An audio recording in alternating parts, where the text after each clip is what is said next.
Hello, everyone. We are here representing MVP program. I'm Fernanda Herger. I'm a program manager and also responsible for engaging the amazing product groups with our community. And I'm followed by Betsy. Thank you. I'm Betsy Weber. I'm a senior engagement lead, and I've been on the MVP team almost 10 years.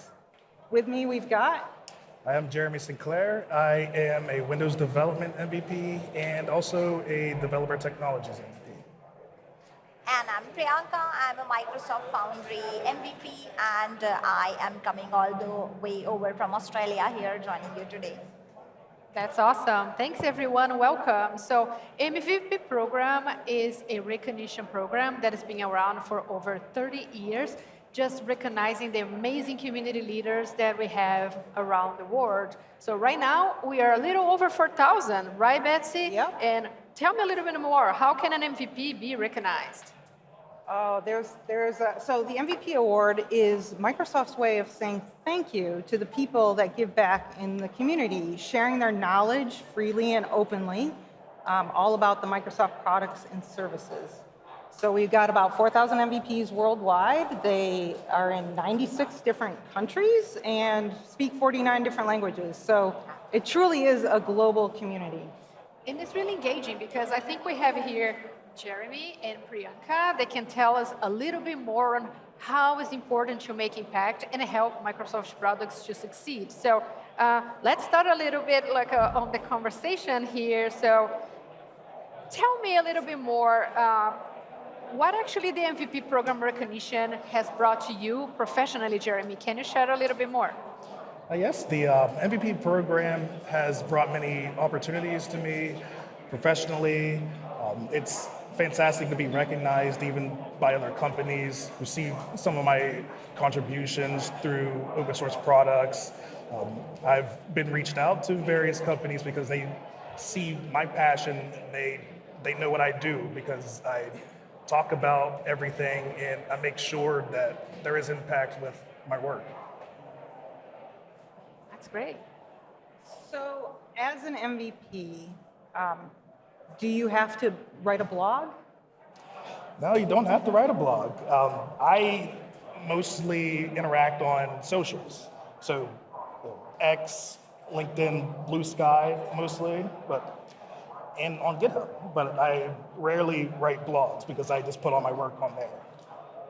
Priyanka, as an MVP, do you have to run a user group?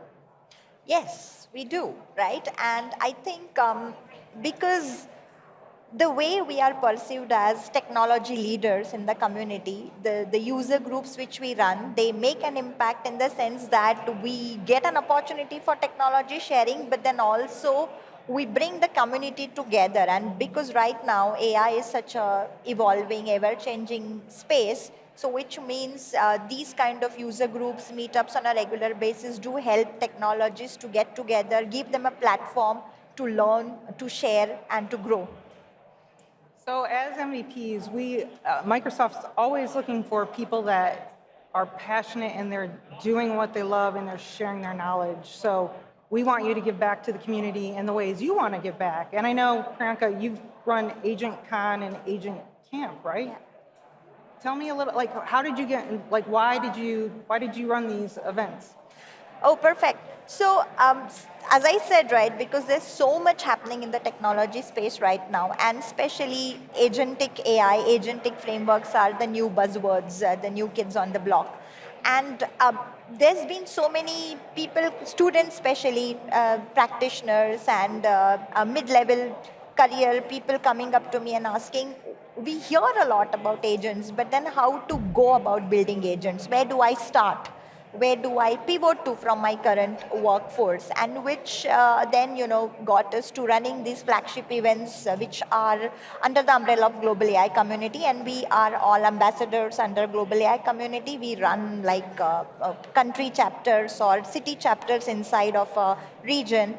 So AgentCon under the banner of Global AI Community was one such opportunity to then actually set up different types of sessions just to clarify the agentic ecosystem, and it was not just restricted to Microsoft Foundry, right? So there are like OpenClaw, then there's Anthropic ecosystem. So all of Microsoft and Microsoft ecosystem partners clarifying the tools, the practical use cases, what enterprises are doing. So we had, some of our clients come and showcase how they are using agents in their day-to-day enterprise workloads, and that became sort of a platform for people to understand agents, hygiene practices to build agents. And AgentCon was about learning about agents. And then the logical next step was Agent Camp, which was like, okay, now you know agents, then come along and now start building agents, like start learning how to build agents. So one was like an introduction chapter, and then the next one, the Agent Camp, which we did like a couple of months ago, was all around getting your hands actually dirty with building agentic ecosystems. That seems a lot of work. I just got tired just listening to it because I know that there's a lot of passion involved into this, and the more you teach, the more you learn, and the more you want to keep going and going. And that is the main goal of this program, is just really make sure that we are contributing to your system, to your progress, to your evolution. So then, of course, you can just come back to us and tell what is working, what is not working, how can we actually improve a program. So Jeremy, I believe you might be in the similar route that Priyanka, and that's a lot of work that you do. So is that a lot of much? How actually you do to actually balance your life, your work, and your career and your aspirations? Tell us a little bit more, like how is actually put all this passion together into a single day? Yeah, so for me, I love to develop. I have many ideas. I have become an MVP for things that I use to kind of decompress from a day, and just I wanted to get excited. So I see all the ideas just churning in my head. I'm like, what can I look at? What can I help out with? And many times I'm just thinking of things in the back of my head, something that hasn't worked properly. And so I'm like, all right, it's time to work on this. And then I go looking through GitHub, I go looking on socials, and I see that there's someone having another issue. So maybe I've found a workaround to it. I go help them out, or I'll contribute to open source. Like, for example, one of my favorite repositories is the PowerToys repository. I bring this up because that repository, this is for you, Clint, that repository kind of brought me a lot of what people know about. And that's, I ported PowerToys to run natively on ARM64 because it didn't run on my Surface Pro X. That was the core reason. But then at the same time, I started learning more, started interacting with the team, and I started helping out, and I learned things from them. And so it's great that I can give back, and I can learn things, and I can contribute to other spots. And I gain more confidence by, giving back to the community and seeing the community interact. So it's like my number one goal is to do what I can to allow the community to feel comfortable with, getting out there. So you brought up something, Jeremy. You mentioned how it was rewarding, the things that you do in the community. So as an MVP, there are several benefits to becoming one. For instance, you have access to the product groups, so you can share that feedback around those products and services that you love and use. There's also things like sneak peeks or previews, or you get information before the public gets to learn about stuff. What is the most rewarding part of being an MVP? The most rewarding part about being MVP is you have that kind of badge of honor, and like for me, I have imposter syndrome. So even every time it's time for renewals, I'm thinking, like, I'm not going to get this. But then I look at what I've actually accomplished, and I'm like, you know what? I can do this another year. I can do this. And so I start picking up yet another random project to work on. And then I see, the interaction with the Microsoft employees who reach out and say, hey, we got a private preview for you to look at. And it just so happens to tie in with something that I'm looking at for an exploration. And so there's feedback right there. And so it was cool because there's a few of those announcements that came out today that I had been You a already have participant everything in. playing in your mind. Oh, Like, yeah. I want to do it. I have my hands on it. Absolutely. It's just so rewarding to be of use because you get that feedback and you're not just another person. Yeah, and we tell MVP program is a double avenue because all those leaders are incredibly valuable for Microsoft as well. We praise every single bit of feedback, every single experience from real world that you guys have that is shared back to our products in the shape of a better improvements, a recognition, or a way to just even if a positive feedback, I love it, I worked, I did not like it, maybe should work this or this way. So this whole machine of contribution and recognition, and it is both ways, is exciting for Microsoft as well. So we always like to understand how the community continue to behave. And one of the things that you always want to know, if someone has never heard about communities or anything, why do you think you have actually the trigger to start your career journey into the community or start your journey into the community? So what is this one thing that one day you just I want to engage in a community? So Priyanka, how will you share your experience about this topic? So look, for me, it always came down to technology evangelism. I'm a master's in data science, and even before all this Gen AI hype, I was working towards upskilling, reskilling students, especially around AI, machine learning, classic machine learning. And I was doing it kind of a coffee chat, casual way. There was no channelizing or pinpointed user meetup groups, those kind of things. So we just called it casual coffee chats or how should I put it? Local meetups, right? It was not community, it was just evangelism in a very informal setting, right? And then, when I was approached for this kind of a channelization of the meetups which we do, and then the first time when I was actually presenting on ML.net and actually doing a demo and then actually, kind of enriching and looking at that feedback and that satisfaction on the audience, oh, this is how it is done, eureka moment for them, oh, this is something new, oh, this is how things would work. And that kind of ignited that passion in me.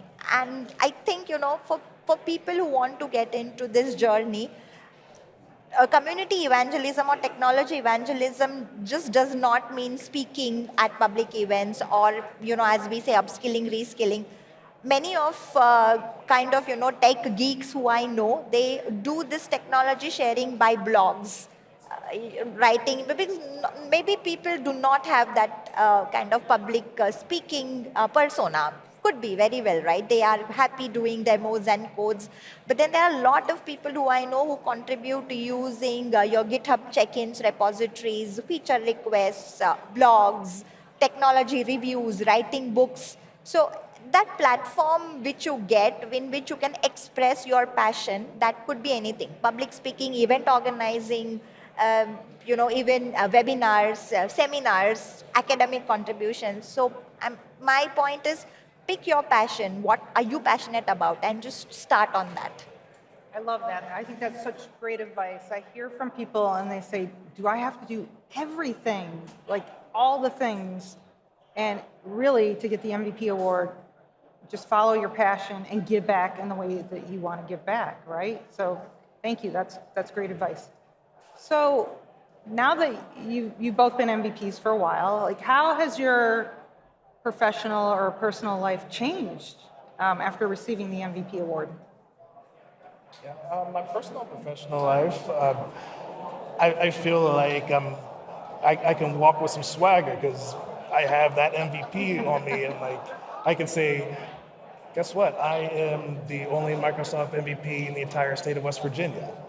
I love to bring that up because I know, think of West Virginia, most people see like, I don't know, they see a farm and that's that. But this state has so much talent, and I'm proof of that. And that's why I want everyone, if you have any idea or you think you can't do it, like, I'm proof you can. So, like, number one advice to anyone who wants to be in this program, just keep your drive. Don't think that whatever you're doing isn't enough. You just keep at it. Make sure that you're interacting with others, interacting with the community. And don't be afraid. Just any little bit of contribution that adds up. For me, one of the important things is because, I work in the consulting space, I work in the system integration space, so that the MVP title, and especially in an area of specialization like a Foundry AI, that means my customers have a lot of trust in what I'm communicating to them. They also look up to us as technology leaders who have a direct channel of communication with Microsoft PMs and product groups. So that helps them bridge the gap between the current, things versus what is coming in future, what they should plan for, should they go live, enterprise grade, or should they stop at like a kind of a POC stage. So that's from a client perspective. From my personal perspective, as I said, right, as this space grows, I find myself more in the role of a mentor as well, where I am trying to communicate all of these new skills, tools to the newer generation, equipping them to get themselves upskilled, reskilled for what is to come, what is the kind of skills revolution what we are seeing right now. And I just think that it's passion. So I don't feel that I have an extra work. Like, we have hobbies, we go for trekking, we go for camps. For me, it's like technology contributions or community contributions. So it's a passion. I just love doing what I do. And this is what actually moves the needle, right? Because those that still don't know how to start, sometimes they are already doing community and they don't know. By sharing it with others, by contributing with others, by playing with others in your company, in your group of friends, by educating, maybe it's part of your profession. So then it's interesting to know the different experiences this way, especially for those that sometimes feel like community is too much. What do I actually need to do to become a community leader? And I think I would love to, we're just close to the end of this presentation. I think like we can just, both of you just meeting someone for the first time, just give your best remark about what it means for you being an MVP. Jeremy. What it means for me being MVP means that I've been chosen to be an MVP for a reason. And so, like I said before, it brings me, like, it makes me feel better as a person. It makes me want to give back to the community. It makes me want to keep growing, both personally and professionally, getting all those professional relationships with others and keeping communication and building future. It's the mind share which I get to have with like-minded individuals globally. And one advice I have to all the aspiring people to join the MVP program is the program is just a benefit, right? It's not your end goal. The passion and contribution should stay. The award just comes as an add-in. So keep your passion, and that's it. That's awesome. Thanks, everyone. Thanks for joining. And to learn more, aka.ms/MVP/learn. So thank you.